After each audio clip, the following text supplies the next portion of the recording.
Electric field and charges, chapter first, class 12 physics का example number 1.13 हम इस class में डिस्कस करने जा रहे हैं।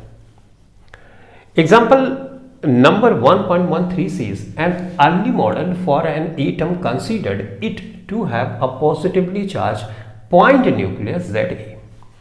शुरू का जो एटॉमिक मॉडल दिया गया उसमें ऐसा कंसीडर किया गया, ऐसा माना गया कि एक पॉजिटिवली चार्ज पॉइंट न्यूक्लियस होता है, पॉइंट साइज का एक न्यूक्लियस होता है जिसमें सारा का सारा पॉजिटिव चार्ज कॉन्सेंट्रेटेड होता है। उसका मैग्नीट्यूड यहां पे Ze दिया गया।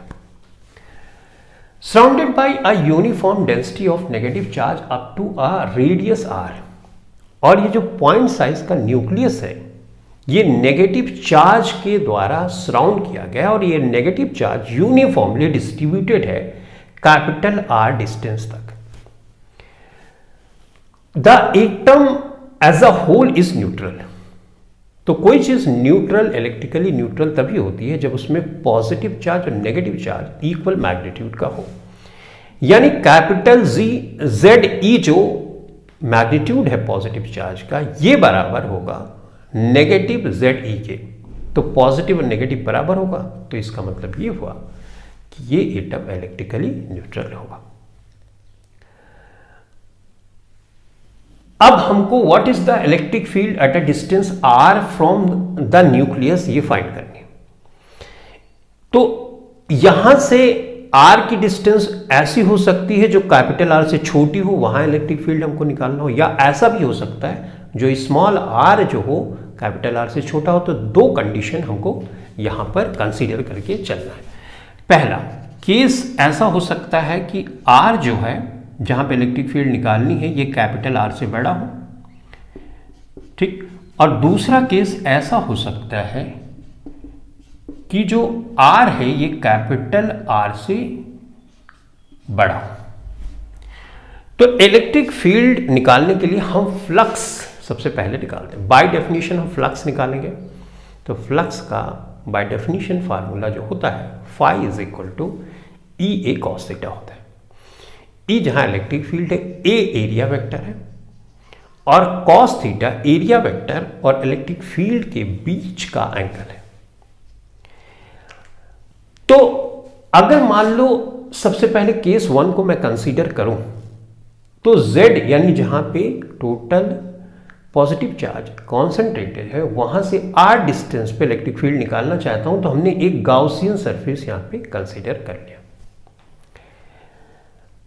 अब मैं एक छोटा सा पार्ट यहां पर लेता हूं। इस पॉइंट को हम सोचते हैं इलेक्ट्रिक फील्ड की डायरेक्शन इस पॉइंट पे क्या होगी, रेडियली आउटवर्ड होगी। क्यों?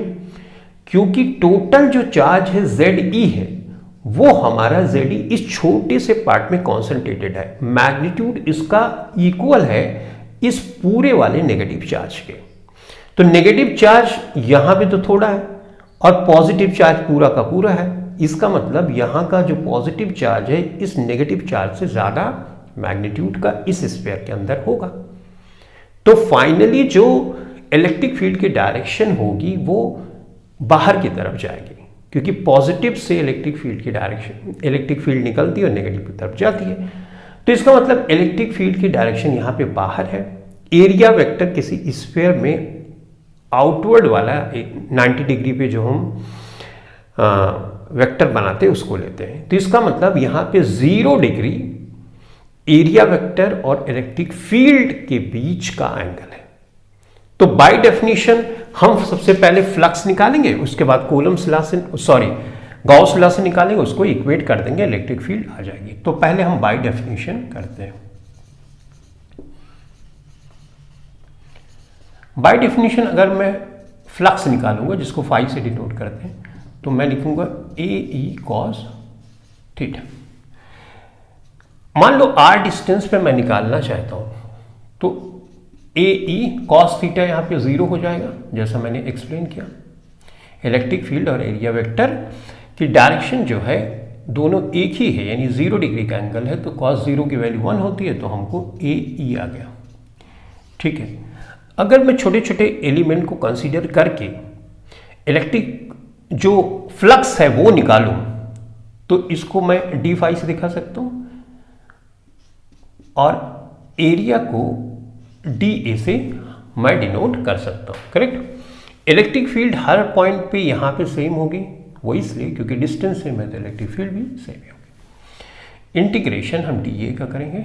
यहां पे छोटे छोटे डी ए को यानी छोटे छोटे एलिमेंट को हम लेंगे और पूरा जब इंटीग्रेशन करेंगे तो एक स्फीयर के सरफेस एरिया का फॉर्मूला क्या होता है वही हो जाएगा, राइट।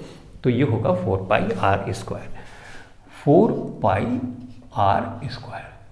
गॉसियन सरफेस का हम इंटीग्रेशन करते हैं तो ये और डी फाई जब इंटीग्रेशन डी ए का करते जाएंगे तो पूरा फ्लक्स की वैल्यू आ जाएगी, तो ये फाई हो गया। तो यहाँ पे हम इसको इक्वेशन फर्स्ट पानी।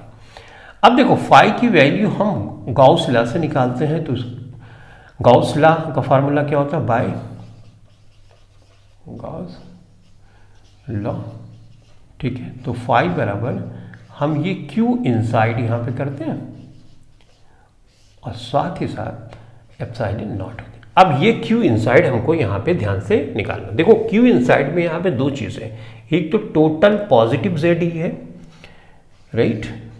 क्यू इनसाइड में टोटल पॉजिटिव जेड ही है हमारे पास। ये तो पूरा इस गॉसियन सरफेस के अंदर है तो इसमें कोई कंफ्यूजन नहीं।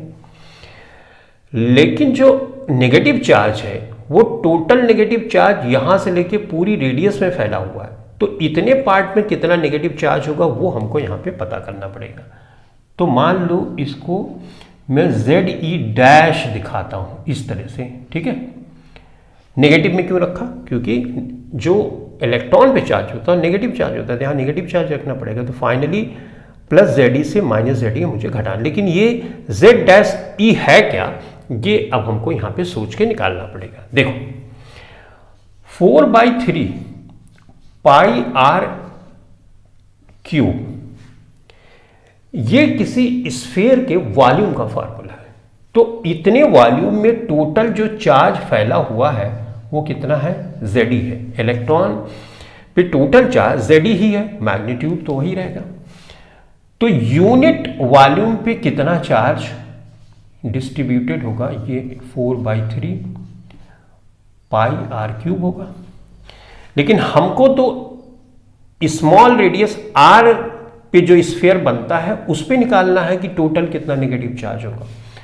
तो 4/3 पाई आर स्मॉल आर पे निकालना है, तो क्यूब इतने पे कितना होगा, तो यूनिटरी मेथड हम लगा रहे हैं, राइट। यहाँ पे 4/3 पाई आर क्यूब मल्टीप्लाई हो जाएगा 4/3 पाई आर क्यूब, ठीक है। 4/3 पाई कट गया, 4/3 पाई कट गया, फाइनली हमारे पास यहाँ पे बचा Z e r cube divided by capital r cube, right. तो ये नेगेटिव चाहिए, यानी जेड ई की जगह मैं इस वैल्यू को रख दूंगा। तो रख देते हैं positive z e minus Z e r cube capital r cube, right. तो टोटल चार्ज जो गॉसियन सरफेस के अंदर है वो पॉजिटिव वाला चार्ज जेड ई वाला पूरा है और नेगेटिव वाला इतना पार्ट है। चूंकि प्रोटॉन पॉजिटिव चार्ज होता है, इलेक्ट्रॉन नेगेटिव चार्ज होता है, तो क्यू इनसाइड हमको नेट चार्ज निकालना होता है। क्यू इनसाइड का मतलब नेट चार्ज यहां पे कितना है वो निकालना होगा। तो ये एक चार्ज एक स्केलर क्वांटिटी है, तो इसको साइन के साथ रखेंगे। तो फाइनली इसको घटाने पे जो वैल्यू आएगी वही चार्ज टोटल यहाँ पे इस गॉसियन सरफेस के अंदर होगा और वही यहाँ पे हमको रखना भी है, ठीक। तो इसको मिटा दो। तो अब हम यहां पे वैल्यू पुट करते हैं, phi is equal to q inside हमारा होगा Z e minus Z e r cube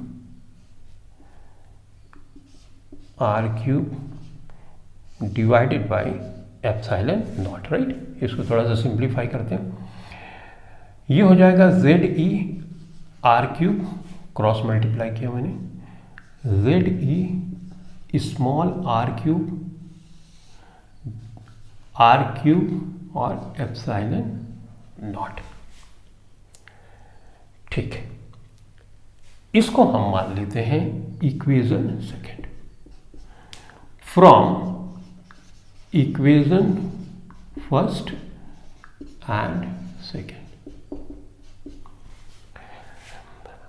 हम ये फाई है, ये फाई है, लेफ्ट हैंड साइड बराबर होता है तो राइट हैंड साइड भी बराबर होता है, तो इसको इसके इक्वल कर सकते हैं। तो हम कर देंगे ये 4 pi r squared z e r cube minus Z e r cube divided by r cube epsilon naught. तो E की वैल्यू जब तुम निकालोगे, यहीं पे कर देता हूँ, ये 4 पाई आर स्क्वायर्ड जो होगा यहाँ पे नीचे आ जाएगा, मल्टीप्लाई में तो ये हट गया, ये आ गया, करेक्ट। अब देखो 4 pi epsilon not, 4 pi epsilon not को मैं K लिख सकता हूँ। अब हमारे पास यहाँ पे बचा R स्मॉल आर स्क्वायर और R क्यूब बचा, इसमें मल्टीप्लाई करते हैं तो R कैपिटल R क्यूब से कैपिटल R क्यूब कट गया, बचा क्या, यहाँ पे मेरे पास बचा Z e upon r square बचा, ठीक है। अब इस चीज़ को इसमें डिवाइड करते हैं हम, तो आर स्क्वायर है, आर क्यूब है, तो एक आर ऊपर बचा, जेड ई तो रहेगा ही रहेगा, एक आर बचा और साथ ही साथ हमारे पास यहाँ पे आर क्यूब बच गया, ठीक। ये के हमने यहाँ पे किया, जेड ई को बाहर निकाल देंगे तो यहाँ पे r squared minus r upon r cube हुआ ये। तो यही एक्सप्रेशन तुम्हारे बुक में इलेक्ट्रिक फील्ड की दी गई है। फाइंड जो इलेक्ट्रिक फील्ड होगी उसकी डायरेक्शन क्या होगी, इसको हम समझ लेते हैं। देखो, जो पॉजिटिव चार्ज है वो पूरा का पूरा चार्ज इस छोटी सी जगह पर ही है और इसका मैग्नीट्यूड जो नेगेटिव चार्ज है उसके इक्वल है, यानी नेगेटिव चार्ज पूरे स्थान पे फैला हुआ है, उतना ही पॉजिटिव चार्ज यहाँ छोटी सी जगह पे है। तो जो पॉजिटिव चार्ज है उसकी डेंसिटी ज़्यादा है, इसी वजह से छोटी सी जगह पे उतना ही पॉजिटिव चार्ज है जितना कि नेगेटिव चार्ज पूरे कैपिटल आर की रेडियस पे फैला हुआ है। तो अगर इस छोटे से गोले में लोगे तो पूरा का पूरा पॉजिटिव चार्ज तो आ गया, लेकिन नेगेटिव चार्ज का पूरा नहीं आया, यानी नेगेटिव चार्ज इस गोले के अंदर लोगे तो इस पॉजिटिव वाले चार्ज से इसका मैग्नीट्यूड कम हो जाएगा। तो जो नेट इलेक्ट्रिक फील्ड आएगी, पॉजिटिव में इलेक्ट्रिक फील्ड बाहर की तरफ होती है और नेगेटिव में अंदर की, तो नेगेटिव वाला पॉजिटिव को कुछ कैंसिल करेगा, फाइनली जो पॉजिटिव वाला इलेक्ट्रिक फील्ड होगा वही डोमिनेट करेगा और net electric field radially outward होगी। तो आंसर क्या हुआ, net electric field radially outward इस केस में हुई। तो पहला केस हमने कंसीडर कर लिया और पहले केस को हमने समझ लिया। अब हम बात करेंगे कि अगर सिचुएशन केस नंबर 2 की हो, यानी जो रेडियस है, डिस्टेंस है जहां पे न्यूक्लियस है वहां से वो कैपिटल आर से बड़ी हो, तो ऐसी सिचुएशन में नेट इलेक्ट्रिक फील्ड क्या होगी। तो मानो एक पॉइंट यहां पे है, ये मान लो डिस्टेंस अभी ये वाली आर है, यहां से तो यहां पे तुम इलेक्ट्रिक फील्ड निकालना चाहते हो तो गॉसियन सरफेस बना लोगे इस तरह से, राइट।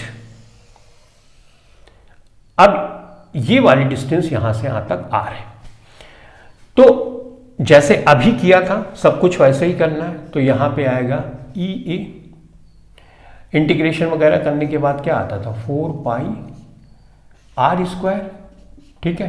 क्यू इनसाइड यहां पे होगा और एप्सिलॉन नॉट, यहां पे सिर्फ हम ध्यान देने वाले हैं क्यू इनसाइड पे। तो क्यू इनसाइड पे कितना होगा, जितना पॉजिटिव चार्ज है इस गॉसियन सरफेस के अंदर, नेगेटिव चार्ज पॉजिटिव चार्ज इस गॉसियन सरफेस के अंदर पूरा था। अभी ये वाला नहीं देख रहे हैं, ये वाला हम नहीं देख रहे, ये तो इसकी तो बात हो गई, ठीक है।